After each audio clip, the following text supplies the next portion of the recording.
नमस्कार, न्यूज मंच देख रहे हैं आप और मैं हूं विशाल वैभव। पूर्णिया सांसद पप्पू यादव ने आज अपने जन अधिकार पार्टी के पूर्व अधिकारियों के साथ एक बैठक किया और ये बैठक जो है विधानसभा चुनाव को देखते हुए किया गया। इस बैठक के दौरान जो है पप्पू यादव ने कांग्रेस की खुले मन से तारीफ़ की, राहुल गांधी की खासकर जमकर उन्होंने तारीफ़ किया और यहाँ तक कहा कि कांग्रेस को जो है बिहार विधानसभा चुनाव में कम से कम 100 सीटों पर चुनाव लड़नी चाहिए। अब पप्पू यादव के इस बयान से जो है बिहार की राजनीतिक हलचल काफ़ी तेज हो गई है। क्या कुछ कहा है पप्पू यादव अपने इस प्रेस वार्ता के दौरान, आपको छोड़ जाते हैं उनके प्रतिक्रियाओं के साथ। बने रहिए न्यूज मंच के साथ। न्यूज मंच के लिए प्रदीप कुमार के साथ विशाल वैभव, पटना। पर आप क्या कहिए सर? ये तो गोदी मीडिया और अनुभव से न पूछिएगा, हमसे पूछिएगा, उनसे पूछिए। धन्यवाद जी। देखिए अपना आपका सुनिए, हम ना उनके प्रवक्ता हैं। ये देखिए, कांग्रेस अपनी पार्टी की बात करेगा और अपने संगठन की बात करेगा। मुकेश जी डिप्टी सीएम बने, हम तो कहते ही हैं ईबीसी और एसटी एससी मुख्यमंत्री बन जाए। कांग्रेस की सोच में तो ईबीसी एसटी एससी ऊपर है ही। हम तो ईबीसी की सीट को चाहेंगे कि आप चिन्हित करके आप उसको वहां पर ईबीसी के अलावा कोई न लड़े।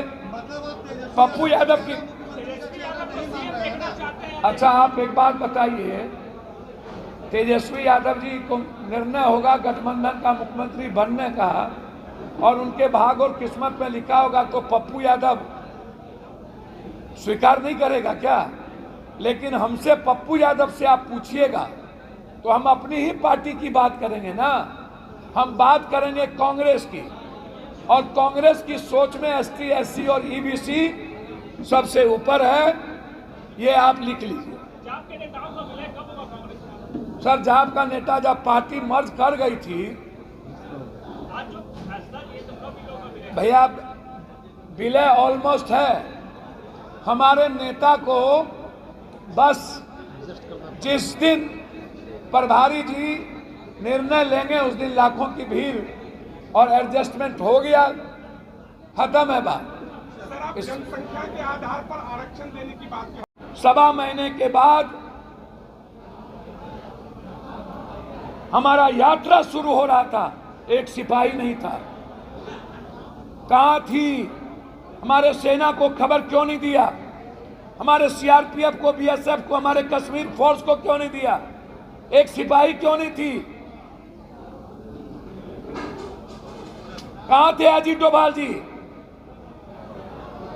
क्यों हम दुनिया का साथ नहीं ले पा रहे हैं? इसलिए जो भी निर्णय आतंकवाद के खिलाफ होगा हम लोग सरकार के साथ खड़े होंगे। लेकिन हम चाहेंगे 47 कहां से आया, हमारे देश के भीतर इन आतंकवादियों को सपोर्ट कौन कर रहा है, कौन कौन लोग इसमें इन्वॉल्व है। सरकार एक निश्चित समय पर विशेष सत्र बुला करके पूरे हर पार्टी और देश की आवाज जो संसद है उसमें बहस करा के सहमति है। धन्यवाद। देखिए, भाजपा पहले अपने गिरबान में झांक के देखिए। वो उत्तर प्रदेश में पटेल, वह उत्तर प्रदेश में कौन, राजभर, निषाद जी, यहाँ पर मांझी जी, डगरा के बैगन के तरह भाजपा खुदे है। और बिना नीतीश कुमार के भाजपा का कोई वैल्यू है ही नहीं, वो सुन पर है।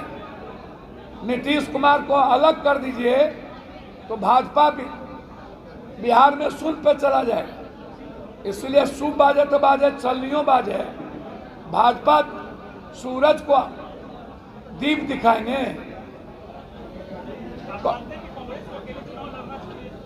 ये निर्णय नेताओं का है, पप्पू यादव नहीं ले सकता।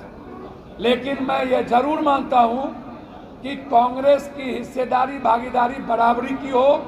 हमारी पार्टी को, हमारे साथियों का ये निर्णय है और अधिक से अधिक सीट कांग्रेस बिहार में तो लड़े ही, चाहे नॉर्थ हो या साउथ, कांग्रेस ही सब जगह है।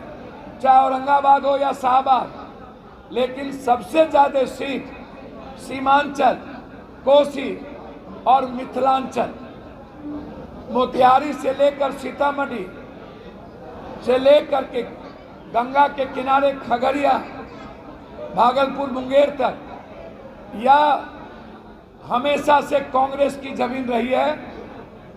हमारा आग्रह है और घटक को भी समझनी चाहिए कि यह जमीन कांग्रेस की है, आपकी नहीं है। इसीलिए सीमांचल, कोसी, मिथिलांचल में कांग्रेस को 80% सीट लड़ना चाहिए। किसी भी घटक से ज्यादा मजबूत है, चाहे कोई हो। आज भी गांव में कांग्रेसी लोग हैं, इसलिए कांग्रेस को कम से कम 100 सीट पर लड़ना चाहिए।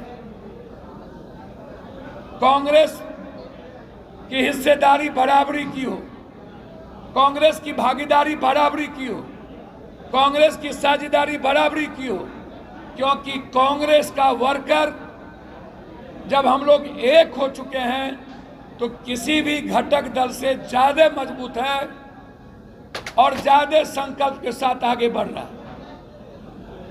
यह फैसला या निर्णय हम लोगों ने रिजोल्यूशन लेके प्रभारी जी को आज सारे वर्कर का, सारे पार्टी पदाधिकारी का, सभी प्रकोष्ठ का दे देंगे और आज से ही एनडीए की जीत के लिए संकल्प, इंडिया की जीत के लिए संकल्प के साथ, इंडिया की जीत के लिए संकल्प के साथ कांग्रेस के हमारे नेता जो निर्णय लेंगे उसके साथ मजबूती के साथ खड़े होकर इंडिया को बिहार से खत्म करेंगे, एनडीए को बिहार से खत्म करेंगे और इंडिया गठबंधन को मजबूत करेंगे। यह एक वैचारिक निर्णय हम लोग लेकर कांग्रेस पार्टी के अध्यक्ष को, कांग्रेस पार्टी के प्रभारी को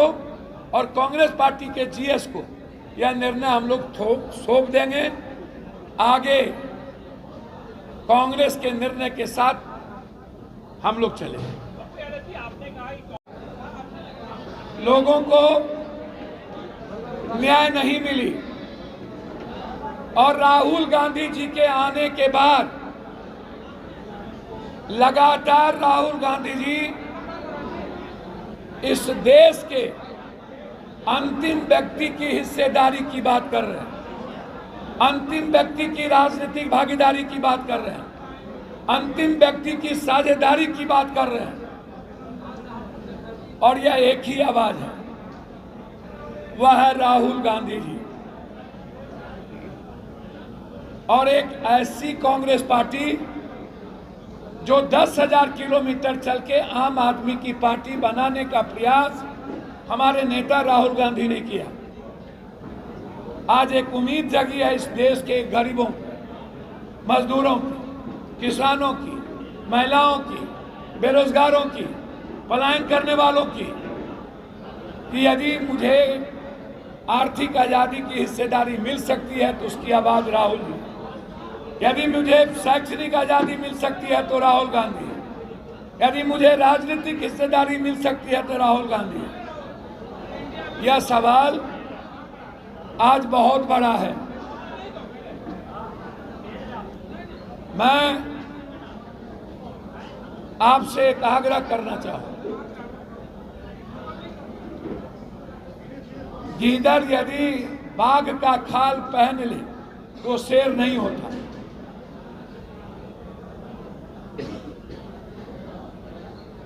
जिस तरीके से हमारे नेता को अपमानित किया गया, गालियां दी गई, जनों पर गालियां दी गई, जाति पूछा गया, पिता का नाम पूछा गया हेमंत बिस्वा के द्वारा।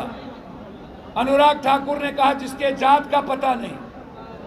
वह जो गोदी मीडिया थी, जब नक्सल की बात करते थे राहुल गांधी के बारे में, अर्बन नक्सल, मैं उस गोदी मीडिया से जानना चाहता हूं, उस अंधभक्तों से,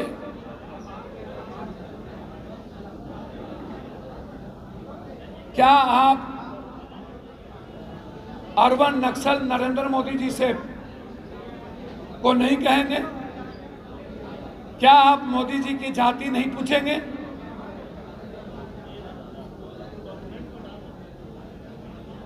जबकि मोदी जी